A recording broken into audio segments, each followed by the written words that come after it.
শুভ সকাল। আমরা রয়েছি শ্রী শ্রী রামকৃষ্ণ কথামৃতের মধ্যে, রয়েছি বিশেষ একটি দিনে, যেদিনে দক্ষিণেশ্বরকে যেমন আমরা ব্যাকগ্রাউন্ডে পাচ্ছি, তেমনি আবার পাচ্ছি যে ওই দক্ষিণেশ্বর থেকেই শ্রীরামকৃষ্ণ রওনা হয়েছেন জাহাজে বা স্টিমারে। ব্যবস্থাপক, আজকাল যেরকম বলি না আমরা যে this programme is brought to you, তো ওই দিনের যে অনুষ্ঠান সেটি brought to us by Keshab Chandra Sen, তিনি ব্যবস্থা করেছেন। তিনি সব শিষ্য ভক্ত নিয়ে দক্ষিণেশ্বরে এসছেন এবং যে ব্যবস্থাটি করেছেন সেটি হচ্ছে যে শ্রীরামকৃষ্ণ দক্ষিণেশ্বর থেকে ওদের সঙ্গে আনন্দ করতে করতে ওই জাহাজে সঙ্গী হবেন, বা জাহাজে তিনি মুখ্য আকর্ষণ মধ্যমণি, এবং সেই স্টিমারে যে কেশববাবু শ্রীরামকৃষ্ণকে নিয়ে রওনা দিয়েছেন, সমস্ত শিষ্য ভক্তেরা রয়েছেন, বাইরের অপূর্ব পরিবেশ, আর স্টিমার এগোচ্ছে, গঙ্গার জল খুব তরঙ্গ বিক্ষুব্ধ।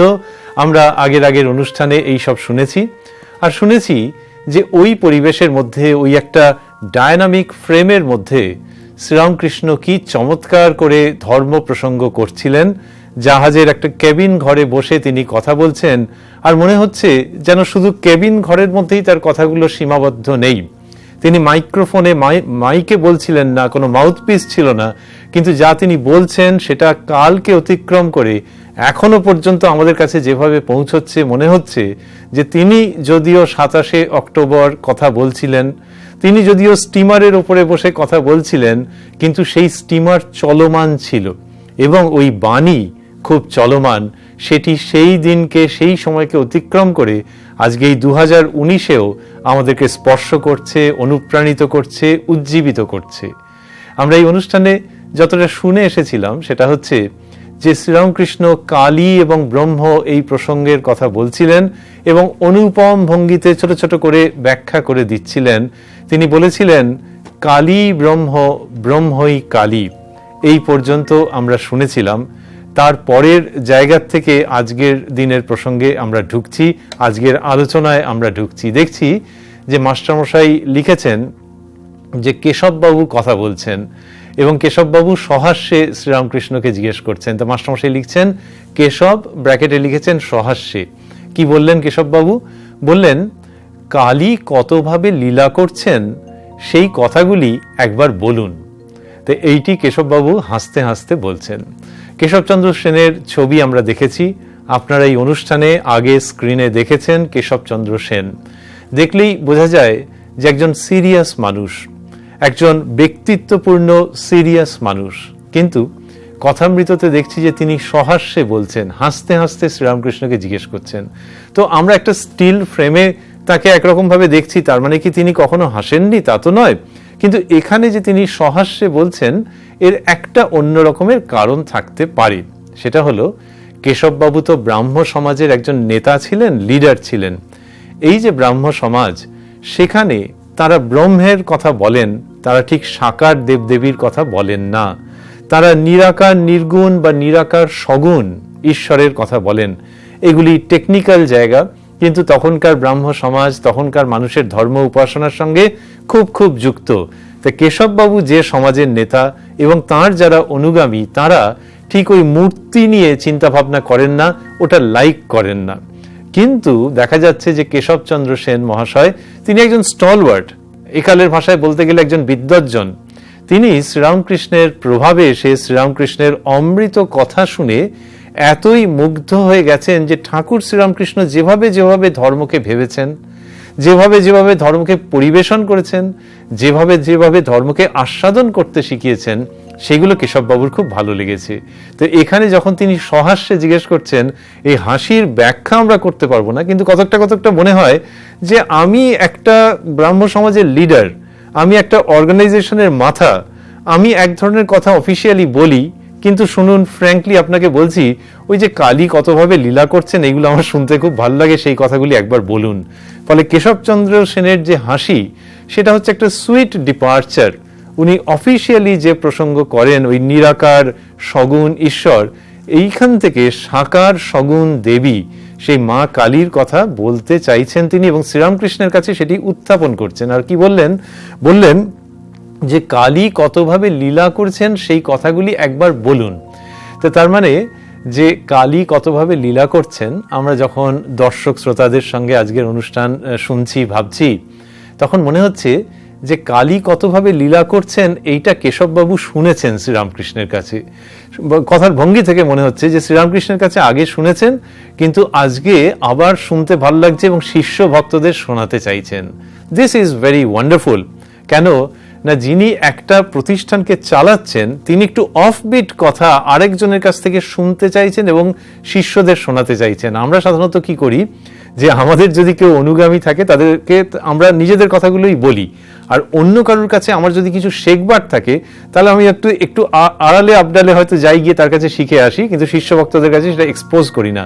কেশববাবুর শ্রীরামকৃষ্ণের প্রতি অনুরাগ বলি, ভক্তি বলি, শ্রদ্ধা বলি, এটি এত চমৎকার যে তিনি ঠাকুরের কাছে এসে বলছেন যে ওই যে আপনি মা কালীর যে কথাগুলো বলেন সেগুলি একবার বলুন।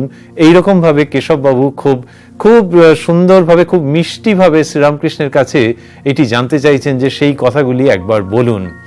যারা কথামৃতের অনুষ্ঠান দেখছেন, যারা শুনছেন, তাদের অনেকের অভিজ্ঞতার সঙ্গে হয়তো এই জায়গাটা আরেকভাবে মিলে যাবে। সেটা কিরকম, এই যে কেশববাবু বলছেন যে একবার বলুন, তার মানে আমি শুনেছি কিন্তু আবারও শুনতে চাইছি। এইটা কিরকম হয়, যে ধরা যাক বাড়িতে বয়স্ক কেউ আছেন, মাসিমা, জেঠিমা, দিদিমা, ঠাকুমা গোছের, আর কেউ অনেকদিন বাদে এসছেন, এসে বলছেন যে তোমার হাতের ওই রান্নাটা আজকে করতেই হবে, মানে তোমার হাতে ওইটা খেতে খুব পছন্দ হয়। ঠিক সেই রকম ভাবে কেশববাবু বলছেন যেন যে ওইটা একটু বলুন, তার মানে আপনার শ্রীমুখ থেকে ওইটা শুনতে খুব ভালো লাগে। এটা একটা দিক। আরেকটি দিক হচ্ছে কি, যে ওই যে তিনি বলছেন যে একটু বলুন, সেই কথাগুলি একবার বলুন। এই যে কথা বলছেন কেশববাবু, যারা কথামৃতের অনুষ্ঠান শুনছেন, এই কালচারের মধ্যে, এই সংস্কৃতির মধ্যে থাকেন, তারা জানেন যে শুধু যে কেশববাবু বলেছেন যে একবার বলুন ওই রকম নন। আজকের দিনে হয়তো সকালবেলায় কেউ এই অনুষ্ঠান দেখছেন, হয়তো দিনের অন্য কোনো সময় মোবাইলে অ্যাক্সেস করে এই অনুষ্ঠান দেখছেন, এরকম বহু বহু মানুষকে পাওয়া যাবে যারা এই কথাগুলো যে প্রথমবার শুনছেন তা নয়, এর আগে হয়তো 30 বার, 40 বার, 50 বার শুনেছেন। কেউ হয়তো বইয়ের পাতা উল্টোচ্ছেন কথামৃততে, তার মধ্যে একটা পাতাও নেই যেটা কিনা আগে তিনি কোনোদিন পড়েননি। তাহলে কেন পড়ছেন? খবরের কাগজ তো গতকালেরটা আজকে আর পড়তে ইচ্ছে করে না। কিন্তু এই যে মানুষ বারবার এটার মধ্যে ফিরে আসছেন, তার কারণ ঠাকুর শ্রীরামকৃষ্ণের কাছ থেকে এটা শুনতে তাদের ভালো লাগছে।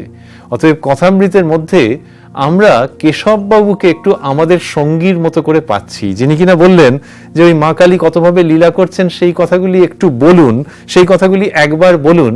এইটা যারা কথামৃত পড়েন তাদেরও কিন্তু মনে হয় যেন শ্রীরামকৃষ্ণের কাছে তারা আবেদন করেন, প্রার্থনা করেন, আরতি জানান যে ওই যে কথাগুলো আগে শুনেছি সেগুলি আপনি দয়া করে আরেকবার বলুন।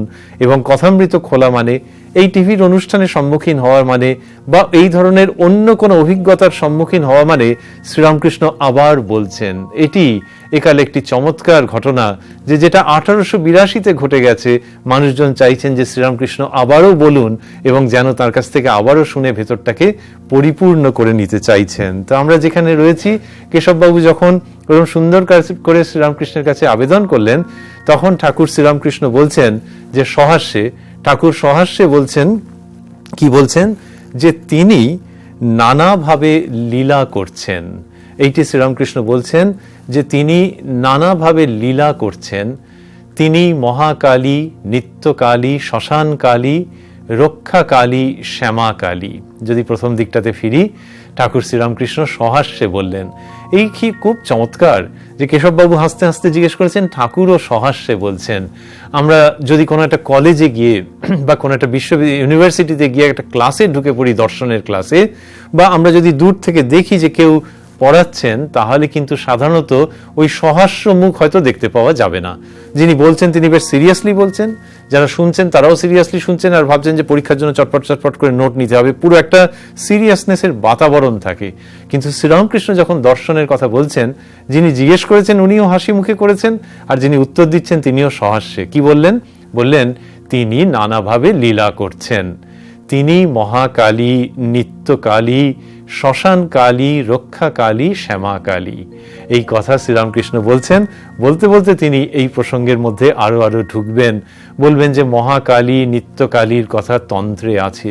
তাহলে এই যে মা কালীর বিভিন্ন রূপ, তার মধ্যে আমরা যে জানি যে শাস্ত্রে কি আছে, সৃষ্টি, স্থিতি, প্রলয়। ফলে মায়ের যে বিভিন্ন রূপ রয়েছে তার মধ্যে ওই সৃষ্টি, স্থিতি, প্রলয়ের বিচিত্র প্রকাশ আছে, সেইগুলির কথা শ্রীরামকৃষ্ণ বলবেন।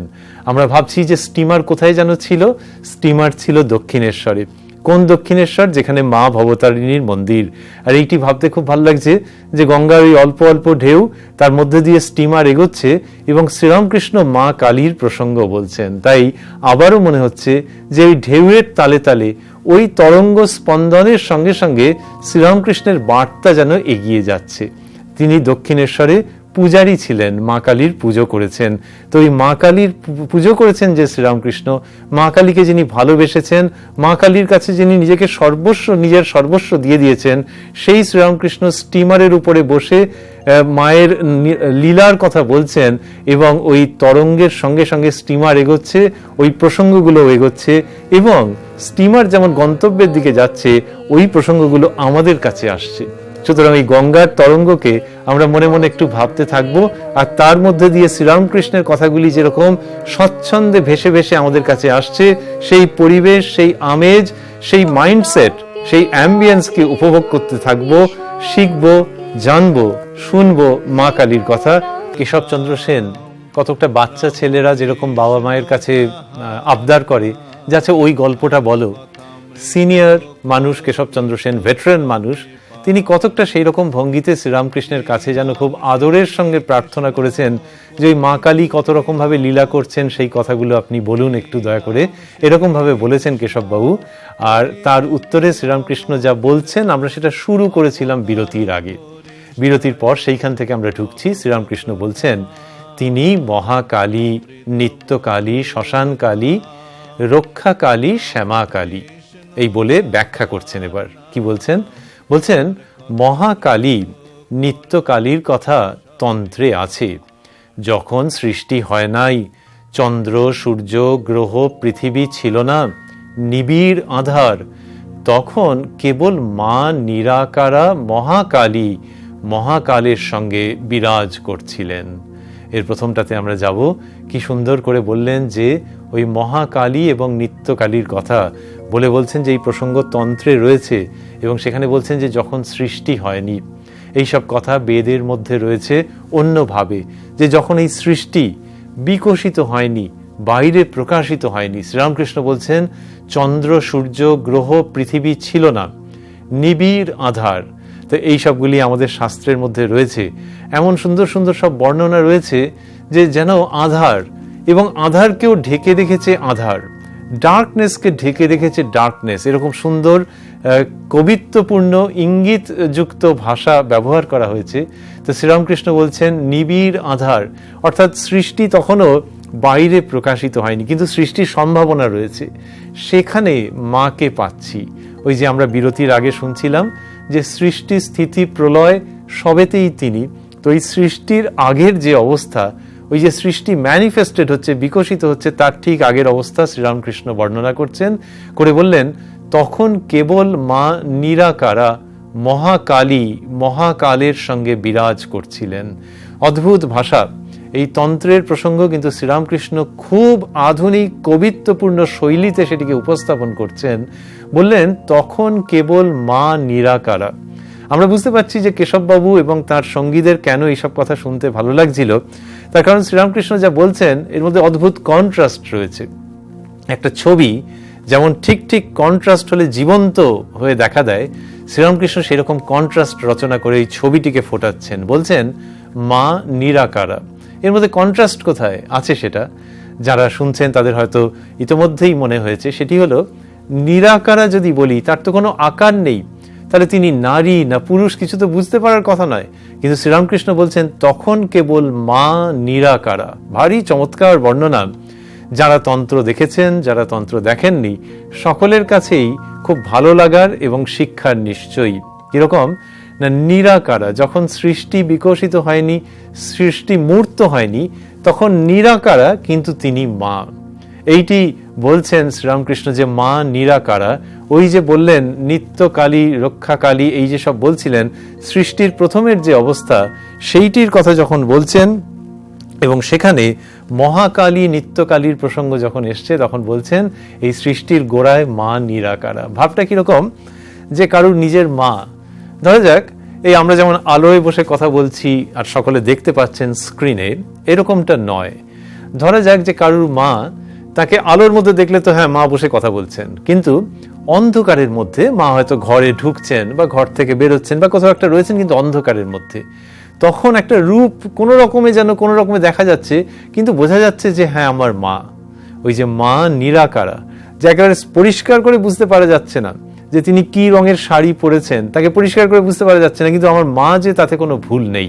তো এই সৃষ্টির গোড়ায় মা কালীর প্রসঙ্গে বলছেন যে মা নিরাকারা, এবং তিনি কি করছেন বলছেন মহাকালী মহাকালের সঙ্গে বিরাজ করছিলেন। কি সুন্দর ভাষা শ্রীরামকৃষ্ণ ব্যবহার করছেন, বলছেন মা মহাকালী মহাকালের সঙ্গে বিরাজ করছিলেন। এই কালী যে কালের সঙ্গে বিরাজ করছেন, বিরাজ শব্দটি কি চমৎকার এখানে রয়েছে, যে যেন একটা অস্তিত্ব যেটা খুব একটা লাউড নয়, সেটা কিছু বলছে না, আর্টিকুলেট নয়, কিন্তু মহাকালের সঙ্গে বিরাজ করছেন, এবং ওই যে একটা থমথমে গমগমে অবস্থা, সেটি হচ্ছে সৃষ্টির পূর্বাভাস যেন আমাদের কাছে দিচ্ছে। এই রকম ভাষায় শ্রীরামকৃষ্ণ যে বর্ণনা করছেন, এইখানে আমাদের মনে পড়ে যায় যে এই কথামৃতের গোড়ার দিকে যেখানে কিনা মাস্টার মশাই বর্ণনা করেছেন দক্ষিণেশ্বরে মা ভবতারিণীর কথা। আজ পর্যন্ত দক্ষিণেশ্বরে মা ভবতারিণীর একেবারে ডিটেইল বর্ণনা সবচেয়ে বেশি যেখানে পাওয়া যাচ্ছে সেটি কথামৃত। এই অনুষ্ঠানে যারা আমাদের সঙ্গে ছিলেন প্রথমের দিকে তারা জানেন যে সেই প্রসঙ্গ আমরা স্মরণ করেছি, আমরা পাঠ করেছি, যেখানে কিনা মা ভবতারিণীর কথা মাস্টার মশাই বলছেন, এবং সেখানে এক জায়গায় রয়েছে যে মহাদেব শুয়ে আছেন মাটিতে, তিনি শয়ান আসলে সিংহাসনের উপরে, তো সেইখানে মহাদেব শয়ান, আর তাহার হৃদয়োপরি মায়ের অবস্থান, হৃদয়ের উপরে মা অবস্থান করছেন। কি চমৎকার ভাষা মাস্টারমশাই ব্যবহার করেছেন, যে মহাদেবের হৃদয়োপরি মা রয়েছেন। তো বুকের উপরে দাঁড়িয়ে রয়েছেন তো, কিন্তু মহাদেবের হৃদয়ের উপরে মা বিরাজ করছেন। আজকালকার দিনে আমরা একটা অক্ষরকে অফ করে দিয়ে আরো স্মার্ট করে নিয়েছি, যদি সেইভাবে ভাবি মহাদেবের হৃদয়ের উপর মা রাজ করছেন।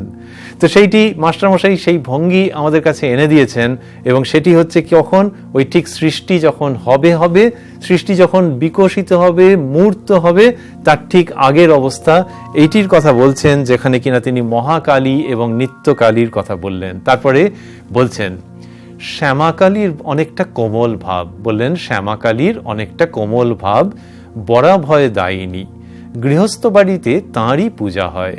বলছেন যে গৃহস্থ বাড়িতে যার পূজা হয় তিনি শ্যামাকালী। তাহলে মায়ের নানান রকম রূপ, তো তার মধ্যে হচ্ছে এই শ্যামাকালী। বলছেন শ্যামাকালীর অনেকটা কোমল ভাব।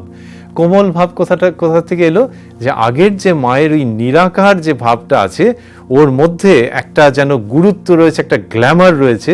ইংরেজিতে আমরা যেটাকে বলি যে একটু ভয় মিশ্রিত শ্রদ্ধা ওই মায়ের ওই রূপের প্রতি, যে ওইখান থেকে বিশ্ব চরাচরের সৃষ্টি হবে।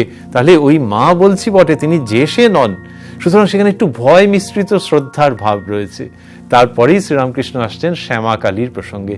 এইগুলি ব্রাহ্ম ভক্তদের কথা আমরা বলছিলাম একটু আগে, যে ব্রাহ্ম ভক্তদের শুনতে খুব ভালো লাগছে। কেন না, তারা ওই নিরাকার সগুণ ঈশ্বরের কথা বলেন। তো শ্রীরামকৃষ্ণ একটু আগে যে বলে এলেন রক্ষাকালী মহাকালী নিত্যকালীর কথা যে একটু আগে বলে এলেন, সেইটি বোঝাই যায় যে ওই ব্রাহ্ম ভক্তদের যে উপাসনা, তাদের যে মাইন্ডসেট, তার সঙ্গে খুব মিলে যায়। তারপরে যেটি বলছেন সেটিও ভারী চমৎকার, বললেন শ্যামাকালীর কোমল ভাব, বরাভয় দায়িনী, গৃহস্থ বাড়িতে তাঁরই পুজো হয়। যদি সন্ধি বিচ্ছেদ করে নিই আমরা, বরাভয় মানে বর এবং অভয়, তাই বরাভয় দায়িনী মায়ের কথা বলছেন। আবারও যদি আমরা মা ভবতারিণীর প্রসঙ্গে যাই, তাহলে মা ভবতারিণী তার সামনে হাত জোর করে লোকে যখন মাকে প্রণাম করে, মায়ের কাছে প্রার্থনা করে, তখন মাকে কোন রূপে দেখতে পায়। মায়ের যে বাঁ দিকের যে দুটি হাত সেটিতে আছে, আবার ডান দিকের যে দুটি হাত, সেই হাত দুটিতে কি আছে, বর এবং অভয়।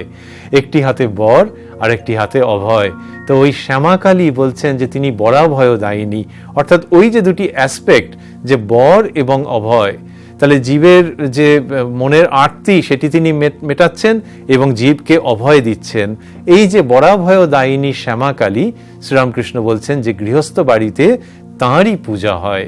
এরপর তিনি রক্ষাকালীর কথা বলেছেন, কথামৃতের মধ্যে আমরা পাচ্ছি, যেখানে কিনা মহামারী, দুর্ভিক্ষ, ভূমিকম্প, অনাবৃষ্টি, অতিবৃষ্টির মাঝে তার প্রকাশ, এই কথা শ্রীরামকৃষ্ণ বলেছেন। অর্থাৎ ওই যে সৃষ্টির মধ্যে তো আছেন যে মা কালী, তাহলে শুধু ভাবলে হবে না যে যেখানে শুধুই ফুল ফুটছে, যেখানে শুধুই তুমি সুগন্ধ দেখছো, যেখানে শুধুই তুমি নদীর ঢেউ দেখছো, যেখানে শুধুই তুমি কবিতা এবং কাব্য দেখছো, তারই মধ্যে মা রয়েছেন, আর অন্য যে ভয়ঙ্কর জায়গা সেখানে মা নেই, এটা যদি ভাবো তাহলে খণ্ডিত ভাবনা হচ্ছে। সেই কারণে শ্রীরামকৃষ্ণ বলছেন, যখন কিনা ওই প্রসঙ্গ এলো তখন তিনি বলছেন যে মহামারী রক্ষাকালীর কথা যখন বলছেন, তখন রক্ষাকালীর কথার প্রসঙ্গে বললেন যে মহামারী, দুর্ভিক্ষ, ভূমিকম্প, অনাবৃষ্টি, অতিবৃষ্টির মাঝে তাঁর প্রকাশ। অর্থাৎ তখন ওই যে রূপ, সেটা মায়ের ওই রূপ, তখন ওই প্রাকৃতিক যে দুর্যোগ দুর্বিপাক, তার মধ্যে মায়ের ওই রূপ দেখতে পাওয়া যায়।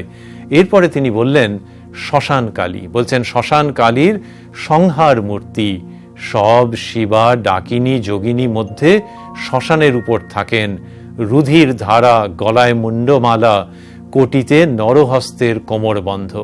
এই শ্মশান কালীর রূপের কথা বলছেন। এই সবগুলো বলে শ্রীরামকৃষ্ণ যেটি দেখাচ্ছেন সেটি হচ্ছে কি, তিনি দেখাচ্ছেন যে সৃষ্টি স্থিতি প্রলয় সবেতেই তিনি রয়েছেন। এই যে প্রলয়, প্রলয় মানে আমরা যা ভাবি যে একেবারে সমস্ত কিছু শেষ হয়ে গেল, শ্রীরামকৃষ্ণ ওই প্রসঙ্গের মধ্যে আসবেন এবং এই প্রলয়ের কথা তিনি বলবেন যে যখন জগৎ নাশ হয়ে যায় তখন কি হয়, এই প্রলয়ের প্রসঙ্গ শ্রীরামকৃষ্ণ বলবেন। এবং সেখানে তিনি দেখাচ্ছেন, এমনিতে আমরা ভাবি যে সব কিছু ধ্বংস হয়ে গেল, আর কিছু রইল না, ভাবলে বুক কেঁপে ওঠে মানুষের, যে আচ্ছা মা কালীর ওই যে প্রসঙ্গ, শ্যামা কালী ইত্যাদি হচ্ছিল, এগুলো তো ভালো, কিন্তু এই প্রলয়ের প্রসঙ্গ মানে তো বেশ ভয় ভয় লাগছে। কিন্তু শ্রীরামকৃষ্ণ দেখাচ্ছেন যে না, প্রলয় মানে জগতের যে নাশ হয় সেটা ঠিক ওই অর্থে ইংরেজি যেটা অ্যানাইহিলেশন, শ্রীরামকৃষ্ণ দেখাচ্ছেন যে সেরকম নয়, একটু অন্যরকম কিছু। এবং এই সৃষ্টি স্থিতি প্রলয় যেন এক সূত্রে গাঁথা। তুমি সৃষ্টি থেকে স্থিতিতে গেলে, সেখান থেকে প্রলয় এলে, ওমা তারপরে আবার সৃষ্টির গল্প শুরু হবে। এই যে চমৎকার বর্ণনা, এই মা কালীর বর্ণনার করতে করতে করতে করতে শ্রীরামকৃষ্ণ এরপর প্রলয়ের প্রসঙ্গের মধ্যে ঢুকবেন। এবং প্রলয় মানে যে ভীত হওয়ার কিছু নয়, সেটা যে আরেক রকম ভাবে সৃষ্টিকে সম্ভবায়িত করে, সেই কথা বলবেন, যার সঙ্গে আজকে এই 2019-এ দাঁড়িয়ে আমরা আধুনিক ফিজিক্স বা পদার্থবিদ্যার অদ্ভুত মিল পাই।